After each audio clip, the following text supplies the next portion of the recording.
सारे जहां से अच्छा हिंदुस्तान हमारा, फिर बिजली की जद में क्यों है ये आशिया हमारा। सच कह तू है ब्राह्मण, गर तू बुरा न माने, तेरे सनम कदों के बुत हो गए पुराने, ये इशू पुराने हो गए।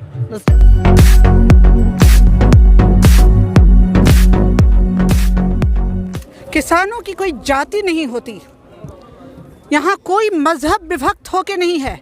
इसलिए यही वजह है कि हमेशा से यहाँ पे जो परिकल्पना रही है, हिंदू मुस्लिम सिख ईसाई ये सब हैं भाई भाई।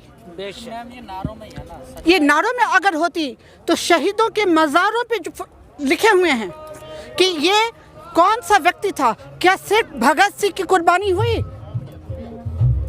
क्या उस समय और कोई मुसलमान लीडर्स नहीं थे?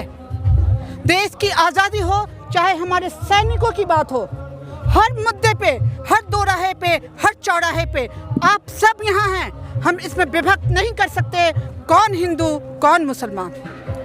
ये भारत है, विभिन्नताओं में एकता का देश सिर्फ कहने के लिए नहीं है। उत्तर पश्चिम पूरब दक्षिण चारों दिशाएं गूंज रही हैं, सबके जुबां पे भारत माता है। इसलिए अगर कोई ये कहता है कि ये वतन हिस्सों में बटा हुआ है, तो ना तो ये वतन हिस्सों में बटा हुआ है और न यहाँ कोई जाति विभक्त है। अगर जाति व्यवस्था को उन्मादी स्वरूप अगर आपको देना हो तो तमस जैसी रचनाओं को जाके पढ़िए, जहाँ शुगर की हत्या की जाती और फेंक दिया जाता है मस्जिद में, गाय की हत्या की जाती और फेंक दिया जाता है मंदिर में। जज्बों की बात, यहाँ जज्बातों की भूमिका रही है, जज्बों का जामा पहना है हम लोगों ने, ये अमली जामा नहीं पहना। ये 70% हमारे कृषक भाई हैं, उनके दुख दारिद्र को समझिए। क्या वजह है? क्या मैम आपको शंका है कि इसे जाति धर्म में बांटने की कोशिश की जा रही है? इसे मात्र जाति धर्म में बांटने की बात नहीं है। अगर जाति धर्म की बात आप करते हैं तो सरहद पे जाके आप क्यों नहीं करते?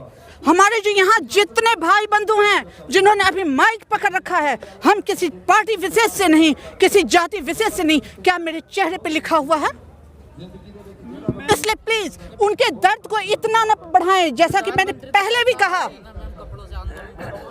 प्रधानमंत्री को आप साफा पहना के भेज दें, गुजरात से लेके अबू धाबी उन्हें उठा के भेज दें और उनके चेहरे पे आप ये मास्क लगा दें। फिर कोई जान ले कि यह किस वतन की रहनुमाई कर रहा है, फिर बात करिएगा।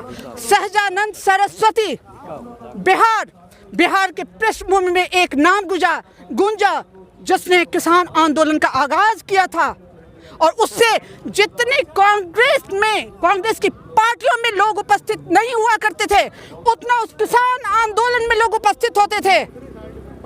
मैम, किसानों का तांडव चल रहा है 55 दिन से दिल्ली एनसीआर के आसपास, लेकिन जो सरकार है वो तांडव फिल्म लेकर आपको किसानों के 55 दिनों के तांडव नजर आते हैं और उनके 60 में यहाँ कोई मारधाड़ नहीं। आप किसानों के 55 दिनों के तांडव को गिन रहे हैं, उनके जिंदगी के 55 वर्षों का क्या जो उन्होंने आपके नाम से कुर्बान किया। अगर देश का एक भी व्यक्ति भूखा रहता है तो उसके लिए कौन जिम्मेदार है? उसके लिए हमारा प्रधानमंत्री जिम्मेदार है। और यहाँ तो 6% की आबादी भूखी है। आप कितनों को दे रहे हैं, कितनों को आप, वो क्या चाह रहे हैं आपसे? ये पहली बार, मैं पुरजोर रूप से कहना चाहूंगी, ये पहली बार हिंदुस्तान के इतिहास में ऐसा हुआ है कि ऊंट पहाड़ के नीचे आया है। मैं पुरजोर रूप में कहना चाहूंगी, हम लोग कई मुद्दों पे, कई हिस्सों पे अलग अलग बट के लड़ते रहे। हमारी लड़ाई सरकार से नहीं थी, हमारी लड़ाई अपने पिता से थी, वो हमारा अभिभावक है। लेकिन आज शिक्षक सड़क पे है, किसान सड़क पे है, सैनिकों ने विद्रोह की आगाज कर दी। आप क्या कहेंगे? इसे आप समरसता के भाव से देखिए, उस पीड़ा को समझिए जिसके घर में कोई कमाने वाला नहीं है, उसे मिनिमम प्राइस पे कम से कम अपने अनाज को, थोड़े बहुत अनाज को देकर जो पैसे मिल जाते हैं, उससे उसके घर के गरीब बच्चे, उससे उसके घर की विधवाएं अपना जीवन पालन करती हैं। आपने अभी समरसता चाहिए आपको या समानता चाहिए? समरसता का भाव ऊपर वाले का हो और समानता का भाव हम दिखलाएंगे। समरसता का भाव, हमारी नदियाँ, हमारे नाले, हमारे चारों दिशाएं गूंज गूंज के कहती है कि समरस भाव है। समानता तो हम में आप में है, यहाँ आप विभक्त तो करके बतलाइए। किसानों के उस दर्द को समझिए कि डर क्या है। आप नियम पहले बनाते हैं, कैलकुलेट नहीं करते हैं, बाद में आप उसमें कहते हैं कि 10 मुद्दे को हमने वापसी ले लिया, फिर से आगाज करते हैं ना। फिर किसानों को बैठाइए, उनके साथ फिर से आप नियम बनाइए। एक आम नागरिक होने के नाते ये हमारी इल्तिजा भी है और अपील भी है अपने प्रधानमंत्री से भी और अपने अभिभावक से भी। मैडम 10 दौर के करीब वार्ता हो चुकी है सरकार और किसानों के बीच में, कोई बात तो बनी नहीं आज। काश ये 10 दौर उस दिन लिख दिया गया होता जबकि ये नियम, ये प्रावधान लाए जा रहे थे। काश इसकी जरूरत ही नहीं पड़ती। काश उनके नाम के साथ ही हमारा नाम गूंजता जय भारत जय हिंदुस्तान, और उसमें शामिल होता ये हमारा 70% किसान। लेकिन एनआईए जिस तरह से जांच कर रहा है किसानों की, पत्रकारों की, वो तो मानते नहीं है कि ये असली किसान है यहाँ पर। क्यों नहीं मानते? अगर ये असली किसान नहीं है तो कौन है ये? फिर ये बीजेपी ने क्या अपने लोग भेजे हुए? कह रहे खालिस्तानी है ये खालिस्तानी है। आज ये किसानों को वतन पे मैं कहना चाहूंगी कि वतन पे जब गाज गिरा है, भी कहेंगे बॉर्डर पर जो हमारी रक्षा कर रहे हैं, आज अगर इन्होंने किसानों के लिए इतना गलत लफ्ज, जिसके लिए इन्हें माफी बल्कि रिजाइन दे देना चाहिए। मैं ये भी नहीं कहती वतन पे गाज गिरता है तो हमारा सैनिक होता है, और अभी खालिस्तानी को हमारे सैनिक भाइयों ने अंदर एंट्री दे दी। ये पश्चिम बंगाल बना रखा है। रोहिंगी, जब आप रोहिंग्या की बात करते हैं, किसने आने की इजाजत दी? आप उसका जहाँ पे आपने पुरजोर विरोध किया, वहाँ भी आप सही मायने में उसको प्रचारित नहीं कर पाए, और वो आपके अवमानना की तरह माना गया। मैडम जो अर्नब गोस्वामी की चैट लीक हो जाती है, एनआईए वहाँ, अब वही सोचिए, जैसा कि मैं नाम नहीं लूंगी, लेकिन कई पॉलिटिशियंस को आज मैंने कहते हुए सुना कि 5 लोगों से निकलकर ये 6ठे तक कैसे पहुंचा। अर्नब गोस्वामी की आवाज इतनी ऊंची क्यों हो जाती है? या जब भी पत्रकार अगर इंटरव्यू करते हैं तो वहाँ भी समानता की बात करती हूँ। एक जमाना था जब इंदिरा गांधी ने एक इमरजेंसी लागू की तो उनके विरोध में सारा जहां खड़ा हो गया, और आज मिस्टर मोदी हमारे प्राइम मिनिस्टर अगर एक भी चीज लागू करते हैं तो हम क्यों घुटे रहते हैं, दबे रहते हैं, और अपनी आवाज को बुलंद अगर करते हैं तो ये मानते हुए कि कल क्या होगा किसने देखा है।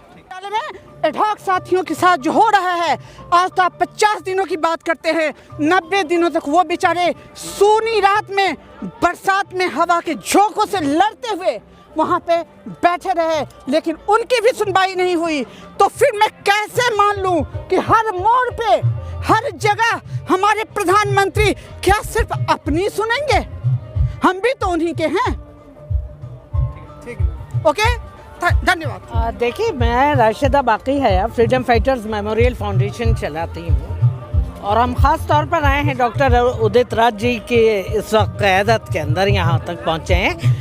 ये जो किसानों के बारे में ये कहते हैं कि ये आतंकवादी हैं या खालिस्तानी हैं, तो पहली बात तो यही जो अभी मैडम ने भी कही कि भाई इन्होंने वो अंदर कैसे बगावत करने के लिए आ गए। जब मिसेस गांधी के ज़माने में हंगामे हुए तो उस ज़माने को आप लोगों ने देखा होगा, सुना होगा।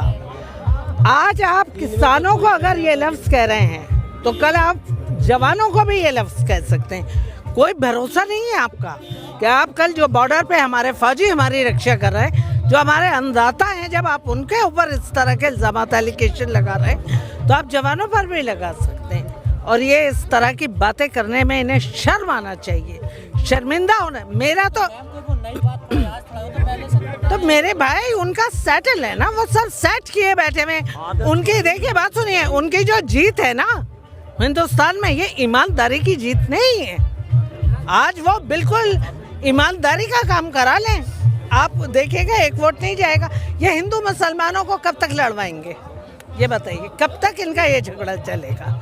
इसे ख़त्म कर देना चाहिए, समझे आप। इसको जो है वो एक डॉक्टर अल्लामा इकबाल का नाम आपने सुना होगा, जिन्होंने लिखा था सारे जहां से अच्छा हिंदुस्तान हमारा।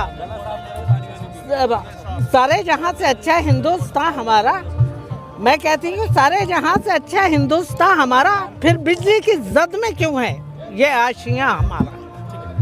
सच कह तू है ब्राह्मण, गर तू बुरा न माने, तेरे शर्म कदों के बुत हो गए पुराने। ये इशू पुराने हो गए।